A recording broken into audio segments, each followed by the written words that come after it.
Captain Lee Teho walked through the shining corridors of Harmony Point Space Station. His boots made soft sounds on the metal floor. The station was huge, bigger than any human city. Different alien species moved around him. Some had 4 arms, others had scales instead of skin. All of them were part of the Galactic Council. Lee stopped at a large window. Outside, he could see ships from dozens of worlds. Each one looked different. Some were smooth and white.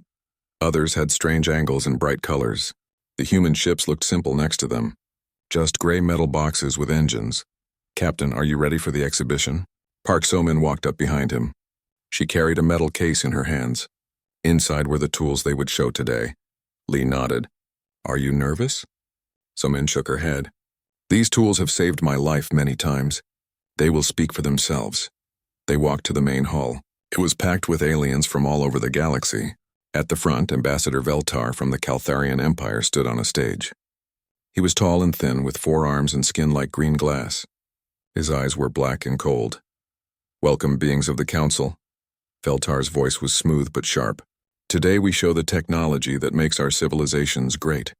We will see what separates the advanced from the primitive." Lee felt his jaw tighten. The way Veltar said primitive was clearly aimed at humans. Other species went first. The Xanthari showed weapons that could cut through mountains. The Axiom displayed computers that thought faster than any human brain. Each demonstration made the crowd gasp with wonder. Then it was humanity's turn. So-min walked to the stage. She opened her case. Inside were simple things: rolls of gray tape, plastic strips, tubes of glue, basic tools. The crowd went quiet. "This is our portable repair kit," So-min said. Her voice was calm and clear. "These tools can fix almost anything." Someone in the crowd laughed. Then another. Soon half the hall was laughing. Veltar's mouth twisted into a smile. "This is what humans call technology?" "Tape and glue?" His forearms spread wide. "Look at this primitive garbage. We have molecular welders that can rebuild matter itself. We have nanobots that repair damage instantly. And humans bring tape?" The laughter got louder. Lee saw some aliens pointing at the human section. His security chief, Commander Bak Hyunwoo, stepped forward. His hand moved toward his weapon. "Easy," Lee whispered. "Let her finish." So-min picked up the gray tape. "This is duct tape. It sticks to anything, even in space. Watch." She took a piece of metal with a crack in it. The crack went all the way through. Air would leak out if this was on a ship. She tore off a piece of tape and pressed it over the crack. Then she put the metal in a pressure chamber. The chamber showed the same conditions as deep space. The tape held perfectly. "Your molecular welders are amazing," So-min said. "But what happens when they break? What if there is no power?" "This tape works always." Veltar's laugh was cold. "Backup systems exist for a reason. Only primitives plan for their technology to fail." High-tech officer Nixron, another Caltharian, stood up. "Our auto-repair systems never fail. They are perfect, unlike this monkey garbage." The word monkey hit the humans like a slap. Lee felt his anger rise. Around him, his crew tensed. So-min kept her voice steady. "Perfect systems are wonderful, until they meet something unexpected." "Impossible," Veltar said. "Our technology accounts for every situation. We have evolved beyond the need for such crude methods." Dr. Kim Min-ho, the human scientist, watched the aliens carefully. He had studied many species. The Caltharians were brilliant, but they had one big weakness. They trusted their machines completely. "Perhaps," Veltar continued, "we should test which approach is truly superior." The hall went quiet. A challenge between council species was serious business. "What kind of test?" Lee asked. Veltar's smile grew wider. "A simple comparison. We each take a damaged ship and repair it. First one to reach the finish line wins. And the stakes." Lee kept his voice level. "The losing species admits their technology is inferior, in front of the entire council." Lee looked at his crew. So-min nodded slightly. Hyunwoo's jaw was tight, but he nodded too. They were angry, and angry humans were dangerous. "We accept," Lee said. The crowd erupted in excited chatter. A formal challenge had not happened in decades. Veltar clapped his 4 hands together. "Excellent. The ships will be prepared. Both will have identical damage. You may use only what is already on board." "When?" Lee asked. "Tomorrow. Give your primitive tools time to rest." Veltar's laugh followed them as the humans left the hall. Back in their quarters, the human team gathered. The room was small but comfortable. Earth plants grew in pots by the windows. He planned this, Dr. Kim said. This was not random. He wanted to embarrass us from the start. Why? Asked pilot Choi Da-un. She was young but skilled. What does he gain? Humans are new to the council, Lee explained. Some species think we got our seat too easily. If they can prove we are primitive, they can vote us out. So Min sat down and opened her tool case again. These tools built every human ship. They have saved thousands of lives. They are not primitive. Try telling that to Glassface, Hyunwoo muttered. We do not need to tell him, Lee said. We will show him. Communications Officer Yoon Hae-ri looked up from her computer. I have been checking the challenge rules. The ships will be placed in the broken field. Everyone knew the broken field. It was an asteroid belt full of electromagnetic storms and dangerous rocks. Ships that went in often did not come out. The damage will be random, Hae-ri continued. We will not know what to expect. Good, So-min said. Random damage is what we train for. The Caltharians train for expected problems. Their technology is impressive, Dr. Kim warned. Their molecular welders can fix anything. Their nanobots can rebuild entire sections of ship, as long as they work. Engineer Oh Jae-sung said quietly. He was older than the others, with gray in his hair. I have seen their ships, beautiful, complex, fragile. Fragile how? Lee asked.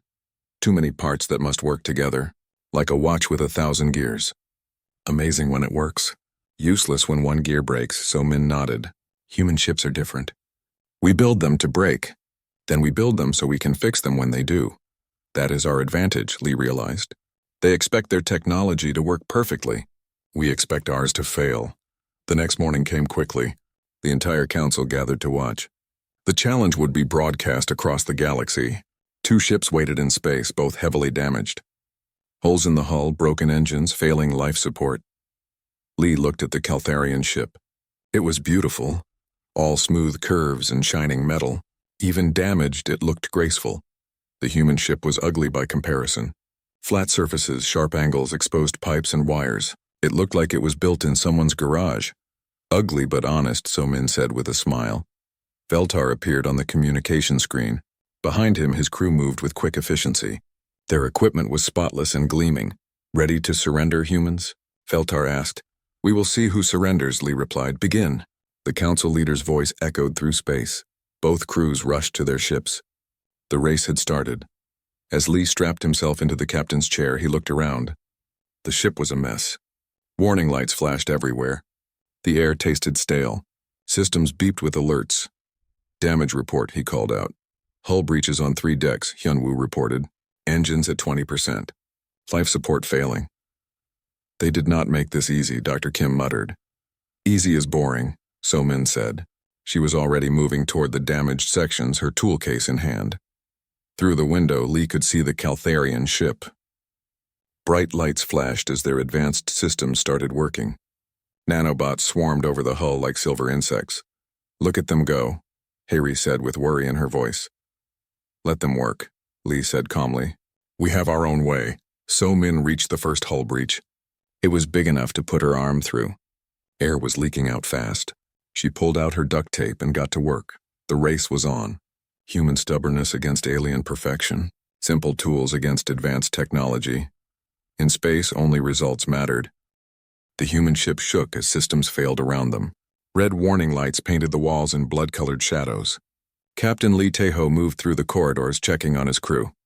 Status report, he called to engineer Oh Jae-sung. Jae-sung looked up from a sparking control panel. His hands were black with grease and soot. Engines are barely running. We have power leaks everywhere. The artificial gravity keeps cutting out. As if to prove his point, Lee suddenly felt lighter. For a few seconds, he floated before gravity kicked back in. How long to fix it? Lee asked. With proper tools? 6 hours. With what we have. Jae-sung shrugged. Maybe 12. Maybe never. Through the thick windows, they could see the Caltharian ship. It looked much better already. The holes in its hull were shrinking as nanobots rebuilt the damaged metal. Bright blue lights showed where molecular welders were working. They are fast, Communications Officer Yoon Hae-ri said. She was monitoring both ships from her station. Fast is not always better, Dr. Kim Min-ho replied. He was studying the asteroid field around them. This place is dangerous. The electromagnetic storms can scramble any electronics. Pilot Choi Da-yoon nodded from her seat. My flight computer keeps glitching. The readings do not match what I see outside. Lee walked to the engineering section. Park So-min was there working on a major hull breach. The hole was 2 meters wide. Through it, they could see stars and floating rocks. How bad is it? Lee asked. So-min wiped sweat from her face. Bad. This breach goes through 3 layers of hull. The metal is twisted and burned. A molecular welder could fix this in minutes. But we do not have a molecular welder. No, we have something better. So-min held up a roll of duct tape. This will not make it pretty, but it will hold. She had already covered the smaller holes around the big breach. Layer after layer of tape created a silver web across the damaged metal. It looked crude, but Lee could hear that the air leaks had stopped. Will it work? He asked. It has to. So-min started working on the big hole. She used metal plates from storage, taping them in place. Then more tape over the seams. The repair looked like a patch on old clothes. Commander Bak Hyun-woo joined them. The Caltharians are almost done with their repairs. Their ship looks like new. Lee watched So-min work. Her movements were sure and quick. She knew exactly where to put each piece of tape. How much time do we need? Give me 2 hours, So-min said. Maybe 3. We might not have that long. Hyun-woo pointed outside. Look, the Caltharian ship was moving. Its engines glowed bright blue as it started toward the exit point of the asteroid field. Even damaged, their advanced systems were working perfectly. They are leaving us behind, Hayri said over the communication system. Lee felt the familiar weight of command. Every decision could mean life or death for his crew. Keep working. We stick to our plan. What plan? Hyun-woo asked. They are faster, more advanced, and they have a head start.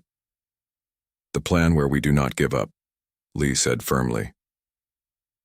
In the engine room, O.J. Sung was performing miracles with spare parts and determination. The main engine was cracked down the middle. Coolant leaked everywhere, making the floor slippery and dangerous. This engine should not work, he muttered to himself. The housing is split. The magnetic containment is failing. Any sane engineer would replace the whole thing. But replacement was not an option. They were in deep space with limited supplies. Jae-sung studied the problem like a puzzle. Human engines were designed to be repaired, not replaced. He started with the biggest crack. Using metal paste and determination, he sealed the split in the engine housing. It was not pretty, but it would hold pressure. Then he rerouted the coolant through backup lines using every spare pipe on the ship. Will it run? Asked medic Kang Soo-jin. She had come to help however she could. It will run, Jae-sung said. Maybe not smoothly, maybe not quietly, but it will run. Meanwhile, Navigation Officer Lim Dong-hyun was working on a different problem. The ship's computer navigation was failing. The electromagnetic interference in the asteroid field was too strong. I cannot get a clear reading, he reported to Lee. The computer keeps showing different paths. Some lead into asteroid clusters. Others lead nowhere. Can you navigate manually? Lee asked. Dong-hyun looked nervous. Manual navigation through an asteroid field. That is very dangerous. More dangerous than staying here? Dong-hyun thought about it. No, I can do it. I will need paper charts and a lot of math. Then do it. While the humans worked with their basic tools, the Caltharian ship moved deeper into the asteroid field. Ambassador Veltar stood on his perfect bridge, watching the stars drift by. How long until we clear the field? He asked his navigator. 17 minutes at current speed, the navigator replied. Our quantum computers have mapped the safest path. High-tech officer Nixron smiled. The humans are still stuck at the starting point. Their primitive tools cannot handle real damage. Victory was never in doubt, Veltar said. This challenge will prove that advanced technology is superior to human improvisation. But space had its own plans. Deep in the asteroid field, an ancient piece of rock drifted silently. It was old, older than most stars. Inside its core, radioactive materials had been building pressure for millions of years. The rock had been stable for so long that no one thought about it. The Caltharian ship passed close to the old asteroid. Its powerful engines created vibrations that reached through space. The vibrations were small, barely noticeable, but they were enough. Inside the ancient rock, something shifted. Pressure that had been building for ages suddenly found a way out. The asteroid did not explode. Instead, it released a massive pulse of electromagnetic energy. The pulse spread out like a wave in all directions. It was invisible but incredibly powerful. When it hit the Caltharian ship, every advanced system on board went crazy. "What is happening?" Feltar demanded as his bridge lights flickered. "Massive electromagnetic interference," his science officer reported. "Our computers are overloading. The quantum processors cannot handle the input. Fix it." "We are trying." "The nanobots have stopped working. The molecular welders are offline. Our auto repair systems are completely scrambled." On the human ship, the same electromagnetic pulse caused different problems. Their simple computers flickered and restarted. The lights went out for a few seconds, but then everything came back online. "What was that?" Lee asked. "Electromagnetic pulse," Dr. Kim reported. "Very powerful. It came from that old asteroid. Are we damaged?" Kim checked his instruments. "Some minor glitches. Our computers restarted, but they are working now. The simple electronics were not affected much." Lee realized what had happened. The Caltharians? Hayri was already trying to contact the other ship. No response on any channel. Their communication systems might be down. Through the windows, they could see the Caltharian ship. It was drifting without power. No lights, no engine glow, no movement. Their advanced systems were more sensitive to the pulse, Dr. Kim explained. Like using a hammer to fix a watch. The more complex the technology, the easier it breaks. Somin looked up from her repairs. Should we help them? The question hung in the air. The Caltharians had mocked human technology. They had called humans primitive monkeys. They had set up this challenge to humiliate humanity in front of the entire galaxy. But they were in danger now. Lee made his decision quickly. "We help them. After we fix our own ship, Captain." Hyunwoo looked surprised. "We are not them," Lee said simply. "We do not leave people to die in space, no matter what they said about us." The crew got back to work with new purpose. They were no longer just trying to win a challenge. They were trying to save lives. On the drifting Caltharian ship, panic was spreading. Without their advanced computers, the crew did not know how to do basic repairs. They had never needed to learn. "Try the backup systems," Veltar ordered. "The backup systems use the same quantum processors," Nixran replied. "They are all down. The emergency systems? Also quantum-based." Veltar felt fear creeping into his mind. His beautiful advanced ship was helpless. All their wonderful technology was useless. In space, there was nowhere to run. The electromagnetic pulse had turned the Caltharian ship into a floating tomb. Ambassador Veltar stood in his dark command center, watching his crew panic. Red emergency lights flickered weakly, powered by the only systems still working, basic chemical batteries. "Status report," Veltar demanded, though his voice had lost its earlier confidence. High-tech officer Nixran looked up from a dead control panel. "All quantum computers are fried. The nanobots have shut down completely. Our molecular welders are not responding. Even the basic diagnostic systems are offline." "What about manual controls?" Nixran looked confused. "Manual controls?" "Sir, this ship does not have manual controls. Everything runs through the quantum network." Veltar felt ice in his stomach. "Everything?" "Life support, navigation, engines, communications. All of it." Nixran's voice was getting higher. "We designed the ship to be fully automated. Manual controls were considered primitive. On the other side of the asteroid field, the human ship was very much alive. Sparks flew as Park So-min worked on the hull breaches. The repairs looked ugly, but they were holding. Layer after layer of duct tape covered the damaged areas like silver bandages. "Hull integrity is stable," she reported to Captain Lee Taeho. "The big breach is sealed. We are not losing air anymore." Engineer O.J. Sung crawled out from under the main engine.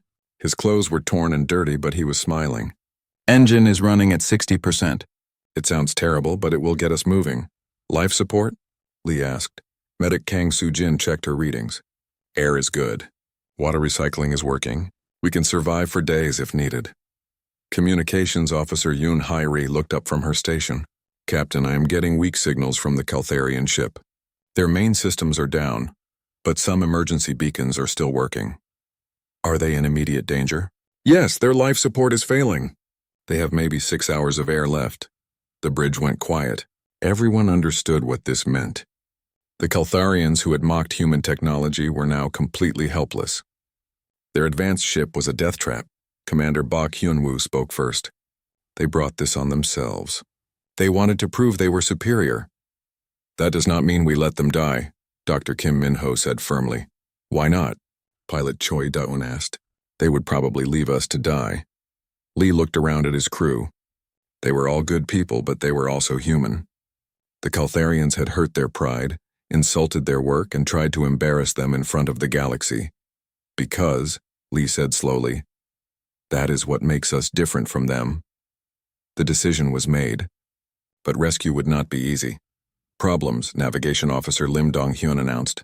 The Caltharian ship is drifting toward a cluster of unstable asteroids. If we want to reach them, we have to move fast. How fast? Lee asked. We need to leave in the next 2 hours. After that, the asteroid movements will make rescue impossible. So-min wiped grease from her hands. 2 hours. I can finish the emergency repairs, but this ship will not be pretty. Pretty does not matter, Lee said. Can we fly? Oh, Jae-sung nodded. She will fly. Maybe not smoothly, but she will fly.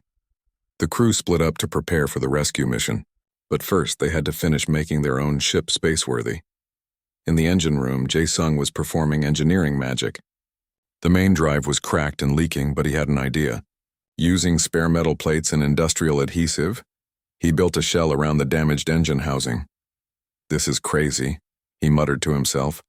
I am basically putting the engine in a metal box and hoping it does not explode. But crazy was what humans did best. Meanwhile, So-min was working on the ship's hull. The electromagnetic pulse had caused new microfractures throughout the metal. They were tiny, but in space, tiny holes could kill you. She moved methodically through the ship, finding each crack and sealing it with tape. It was slow work, but necessary. Every hole had to be found and fixed. How many more? Kang Soo-jin asked. She was helping by holding supplies and extra tape. Maybe 50 more spots, So-min replied. The pulse weakened the hull structure. We are basically holding this ship together with tape and hope. Will it work? It has to work. On the bridge, Dong-hyun was calculating their rescue route by hand. Without reliable computers, he had to use paper, pencil, and mathematics. It was slow, dangerous work. One mistake could send them crashing into an asteroid. The path is complex, he reported to Lee. We have to thread between 3 major asteroid clusters. The timing has to be perfect. Can you do it? Dong-hyun looked at his calculations. Numbers covered several sheets of paper. I think so. But we will have to fly manually. The computer cannot handle the complex course corrections. That meant Daun would have to pilot the ship by hand, through one of the most dangerous areas in known space. She looked nervous but determined. I can do it, she said. I have flown through worse. When? Hyunwoo asked. I will let you know after we survive this. While the humans worked, the situation on the Caltharian ship grew desperate. The beautiful vessel was dying slowly. Air recyclers had stopped working. Temperature control was failing. The crew was running out of time. Can we contact the humans? Feltar asked. Our communication systems are dead, the communications officer replied. We have only emergency beacons. They can receive us, but we cannot talk to them. What about repairs? Can we fix anything manually? Nixran looked helpless. Sir, we do not have manual tools. Everything was automated. We do not even have basic wrenches or screwdrivers. Nothing? Some medical equipment still works. A few emergency lights. That is all. Beltar realized the full scope of their situation. They had built a perfect ship that worked wonderfully when everything went right. But when things went wrong, they were completely helpless. The irony was bitter. They had mocked human tools as primitive, but now they would have given anything for a roll of duct tape and a screwdriver. Back on the human ship, the repairs were nearly complete. The vessel looked like it had been in a war. Tape and metal patches covered the hull. Cables and pipes ran along the walls where they had never been designed to go. Nothing matched, nothing was pretty, but everything worked. Final systems check, Lee announced. Hull integrity good, So-min reported. All breaches sealed. Engines operational, Jae-sung called out. 65% power and holding steady. Life support stable, Kang Soo-jin confirmed. Navigation ready, Dong-hyun said. Course plotted and double-checked. Communications working, Haeri announced. I can hear the Caltharian emergency beacons. Weapons and defense systems. Lee asked Hyunwoo, all functioning. Not that we will need them for a rescue mission. Lee looked around his patched, improvised, duct-tape ship. It was ugly. It was crude. It looked like something built in someone's backyard. But it worked. All right, people, he said. Let us go save some aliens who think we are primitives. The human ship slowly turned toward the drifting Caltharian vessel. Its engines coughed and sputtered, but they pushed the ship forward. Inside, jury-rigged systems hummed and clicked as they did jobs they were never designed for. On the view screen, they could see their destination. The beautiful Caltharian ship was tumbling slowly, completely out of control. It was moving toward a cluster of asteroids that would crush it like an egg. "Time to intercept?" Lee asked. 47 minutes, Daun replied. "If we push the engines hard, do it." The human ship accelerated into the asteroid field. It was not fast or graceful, but it was determined. Behind them, duct tape held hull breaches closed. Below them, spare parts and wire kept the engines running. Ahead of them, advanced aliens waited to be saved by primitive human technology. The rescue was about to begin. The human ship moved through the asteroid field like a wounded animal. Every few seconds, the engines coughed and sputtered. The hull creaked as duct tape and metal patches held damaged sections together, but it kept moving forward. Captain Lee Taeho stood on the bridge, watching the Caltharian ship grow larger on the view screen. It was tumbling slowly, completely out of control, dark and silent except for weak emergency lights. "Status on the rescue target?" he asked. Communications Officer Yoon Hairi monitored the emergency signals. "Life support is critical. They have maybe 4 hours of air left. Hull temperature is dropping fast. Can we dock with them?" Pilot Choi Daon shook her head. "They are tumbling too fast. Their docking systems are offline. We would need to match their rotation and hold steady long enough to transfer people." "How long?" "At least 30 minutes per person. They have a crew of 12. Lee did the math quickly. 6 hours minimum. They do not have that much time." Engineer Oh Jae-sung spoke up from his station.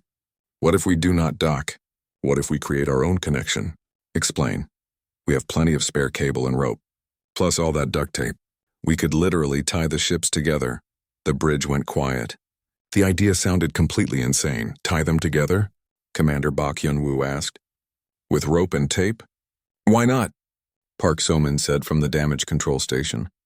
"We have already held this ship together with tape. Why not hold 2 ships together?" Dr. Kim Min-ho looked worried. "The stress forces would be enormous. If the connection fails while people are crossing, then we make sure it does not fail," So-min said simply. Lee thought about it. The plan was crazy, dangerous, and completely against normal rescue procedures. It was also their only option. "Do it," he decided. The crew moved into action. Jae-sung and So-min gathered every piece of cable, rope, and tape on the ship. It was an impressive collection. Human ships carried lots of spare materials for emergency repairs. "How much cable do we have?" Lee asked. 800 meters of various types, Jae-sung reported. "Steel cable, fiber optic, power lines, emergency towing ropes. Duct tape? 47 rolls. Is that enough?" So-min smiled grimly. "It will have to be." Meanwhile, Da-yun was working on the hardest part of the plan. She had to match the rotation of the tumbling Caltharian ship and hold position long enough to create the connection. "This is like trying to land on a spinning top," she muttered, while riding a bicycle. "In the dark, can you do it?" Lee asked. "Ask me in an hour." The human ship approached carefully. The Caltharian vessel was huge, twice the size of the human ship. But size did not matter when you were helpless. "Coming up on docking range," Da-yun announced. "Beginning rotation match." The human ship started to spin slowly, matching the tumble of the disabled vessel. It was delicate work. Too fast and they would crash together. Too slow and they would drift apart. "Rotation matched," Da-un said, holding steady. "How long can you maintain this?" Lee asked. "Maybe an hour." "The engines are already working hard. This kind of precision flying is tough on the systems." There was no time to waste. Jae-sung and So-min put on spacesuits and went outside. They carried cables, rope, and enough duct tape to build a small house. Moving between 2 spinning ships in space was extremely dangerous. One mistake would send them flying off into the asteroid field. But they had trained for this kind of work.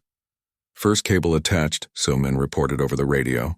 She had connected a steel line between the 2 ships. Moving to the second connection point. "Careful," Jae-sung warned. "The ships are drifting closer together. If they touch, we could get crushed." They worked quickly but carefully. Cable after cable connected the 2 ships. Then they wrapped everything with duct tape. Layer after layer of silver tape covered the connections. "It looks like a spider web," Hairi commented from inside. "A very strong spider web," So-min replied. But the real test came when they tried to stabilize the connection. The two ships were still tumbling, but now they were connected. The stress on the cables was enormous. Connection holding, Jae-sung reported. But I can hear the cables stretching. This will not last long. How long? Lee asked. Maybe 2 hours. 3 if we are lucky. That meant they had to evacuate 12 Caltharians in less than 2 hours. It was barely possible. Lee opened a communication channel to the Caltharian ship. Their emergency radios were still working. Caltharian vessel, this is Captain Lee of the human ship. Can you hear us? A weak voice answered. It was Ambassador Veltar, but he sounded very different from before. Scared and desperate. Human ship, we hear you. Please help us. Our systems are all down. We cannot repair anything. We are connected to your ship with cables. We will evacuate your crew. But you need to move fast. How do we cross? Our airlocks are not working. Lee looked at So-min. Can we get into their ship? Yes, but not through normal airlocks. We will have to cut through the hull. Cut through? With what? So-min held up a simple plasma torch. This will cut through their hull material. It is not pretty, but it works. Do it. So-min and Jae-sung moved to the Caltharian ship. The hull was made of some advanced material that looked like green glass. Beautiful but delicate. Where should we cut? So-min asked. Lee contacted the Caltharians again. We need to cut through your hull. Where is the safest place? Cut through the hull? Veltar sounded shocked. That will damage the ship permanently. Your ship is already dead, Lee replied bluntly. Do you want to live or do you want a pretty hull? There was silence. Then Veltar gave them coordinates for a cargo bay. The plasma torch cut through the advanced hull material like butter. In minutes, So-min had created a hole big enough for people to crawl through. Breach complete, she reported. Starting evacuation. The first Caltharian to cross was a young engineer. He looked terrified as he crawled through the hole and onto the cable bridge between ships. The crossing was 20 meters of open space with only cables and tape for support. Do not look down, Jae-sung advised. Just keep moving. The engineer made it across safely. Then another Caltharian followed. Then another. But the cable bridge was weakening with each crossing. The duct tape was stretching. Some cables were starting to fray. Connection degrading, So-min warned. We have maybe 40 minutes left. They had evacuated only 4 Caltharians. 8 more to go. We need to move faster, Lee decided. 2 at a time. The bridge cannot handle 2 people, Jae-sung protested. It will have to. The next 2 Caltharians crossed together. The cables groaned and stretched, but they held. Then disaster struck. One of the main support cables snapped. The sudden shift put enormous stress on the remaining connections. The whole bridge shook violently. Bridge failing! So-min shouted. We are losing connection. 6 Caltharians were still trapped on their dying ship. The cable bridge was falling apart. And time was running out. On the Caltharian ship, Ambassador Veltar watched his people cross the dangerous bridge. Each successful crossing gave him hope. But when the cable snapped, that hope turned to despair. Can you repair it? He asked over the radio. We are trying, Lee replied. But they all knew the truth. The bridge was failing. Soon it would collapse completely, leaving the remaining Caltharians stranded on their dead ship. In space, there was nowhere to run and nowhere to hide. The humans would have to find another way to save them, or watch them die. The cable bridge between the 2 ships was dying. Steel cables snapped one by one, sending vibrations through the remaining connections. Park So-min floated in space, desperately trying to reinforce the failing structure with duct tape and spare wire. Bridge collapse in 15 minutes. Engineer Oh Jae-sung reported over the radio. Maybe less. Captain Lee Tae-ho looked at the 6 Caltharians still trapped on their dead ship. Ambassador Veltar was among them, along with high-tech officer Nixrun. The same aliens who had mocked human technology now depended on it for their lives. Options? Lee asked his crew. We could try to dock normally, pilot Choi Do-yoon suggested. Ram our ship against theirs and force a connection. That would probably destroy both ships, Commander Bak Hyun-woo pointed out. Better than watching them die, Dr. Kim Min-ho said quietly. Lee studied the situation. The Caltharian ship was still tumbling slowly. Their life support was failing. The cable bridge would collapse soon. Traditional rescue was impossible, but humans did not give up easily. New plan, Lee announced. We bring their ship to us. How? Several voices asked at once. We use our engines to stop their tumble. Then we dock properly. The crew looked at him like he was insane. Captain, Navigation Officer Lim Dong-hyun said carefully. Their ship is 3 times our mass. We do not have enough engine power to control it. We do not need to control it, Lee replied. We just need to slow it down. He turned to Jae-sung. Can our engines handle the stress? Jae-sung thought about it. Maybe, if we vent coolant directly into space to prevent overheating, and if we redirect all power from non-essential systems. Do it. Captain, this is extremely dangerous, Dr. Kim warned. If our engines fail, we will all be trapped here. If we do nothing, 6 people die, Lee said simply. We do not abandon people in space. The crew moved quickly. Daeun positioned the human ship next to the tumbling Caltharian vessel. Jae-sung pushed the engines to maximum power while venting coolant in great white clouds. Engine stress at 90%, he reported. Coolant temperature critical. Hold steady, Lee ordered. Slowly, incredibly, the Caltharian ship began to respond. Its tumble slowed as the human engines fought against its momentum. The cables connecting the ships groaned and stretched, but they held. Tumble rate decreasing, Dong-hyun announced. Rotation down to 5 degrees per minute. Not good enough, Da-eun said. I need less than 1 degree per minute to dock safely. Give me more power, Lee told Jae-sung. Captain, the engines are already beyond safe limits. If we push harder, they might explode. Will they hold for 10 more minutes? Jae-sung checked his readings. Maybe. Then push them. The human ship shuddered as its engines strained beyond their design limits. Warning alarms echoed through the corridors. Coolant sprayed into space like blood from a wound. But the Caltharian ship slowed. Rotation at 2 degrees per minute. Dong-hyun called out. 1.5 degrees. 1 degree. Docking now, Daeun announced. She brought the 2 ships together with gentle precision. The human ship's docking clamps grabbed onto the Caltharian hull and locked tight. Docking successful, she reported. Connection secure. The crew cheered, but Lee knew they were not done yet. Shut down engines before they melt, he ordered Jae-sung. Already done. We have no coolant left and the engine housing is glowing red hot. Will they restart? Ask me in a few hours when they cool down. Medic Kang Soo-jin was already at the improvised airlock, ready to help the remaining Caltharians. Communications officer Yoon Hae-ri had restored power to the docking area using emergency batteries. The first of the trapped Caltharians came through the airlock. It was Veltar, but he looked very different from the proud ambassador who had mocked human technology. His green skin was pale and his forearms shook with exhaustion. Thank you, he whispered to Lee. You saved our lives. We are not done yet, Lee replied. We still need to get everyone out of this asteroid field. As the last Caltharian crossed over, So-min returned from her repairs on the cable bridge. Her spacesuit was covered in duct tape where micrometeorites had punctured it. Status? Lee asked. The bridge is completely destroyed, but we do not need it anymore. She looked at the docked ships. This connection will hold much better. High-tech officer Nixaron was the last to cross. He stared at the human ship's interior with amazement. Cables and pipes ran along the walls in no particular pattern. Duct tape covered dozens of repairs. Everything looked crude and improvised, but it all worked. How? He asked So-min. How does any of this work? Your ship looks like it should fall apart. So-min smiled. That is the secret. We build things expecting them to break. Then we build them so we can fix them when they do.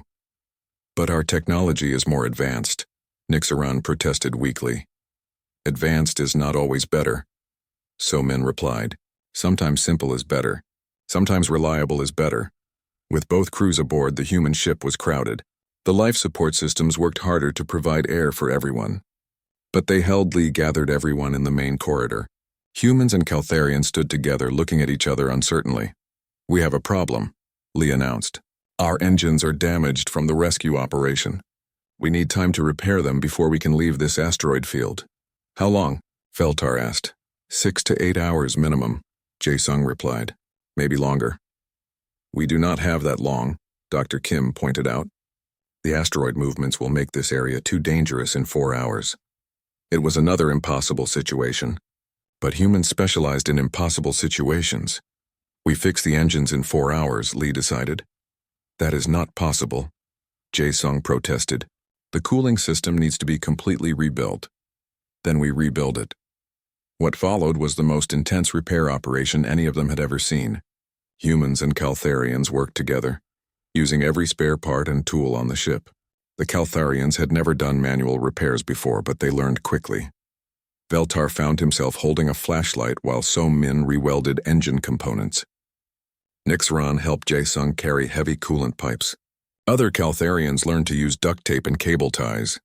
"This is incredible," one Caltharian engineer whispered to his colleague. "They are rebuilding an entire engine system with basic tools." "Look at that repair," another replied, pointing to a section where duct tape held a cracked pipe together. "It should not work, but it does." 3.5 hours later, Jae-Sung emerged from the engine room covered in grease and coolant. "Engines operational," he announced. "Not pretty, but they will get us home." The ship slowly pulled away from the dangerous asteroid field.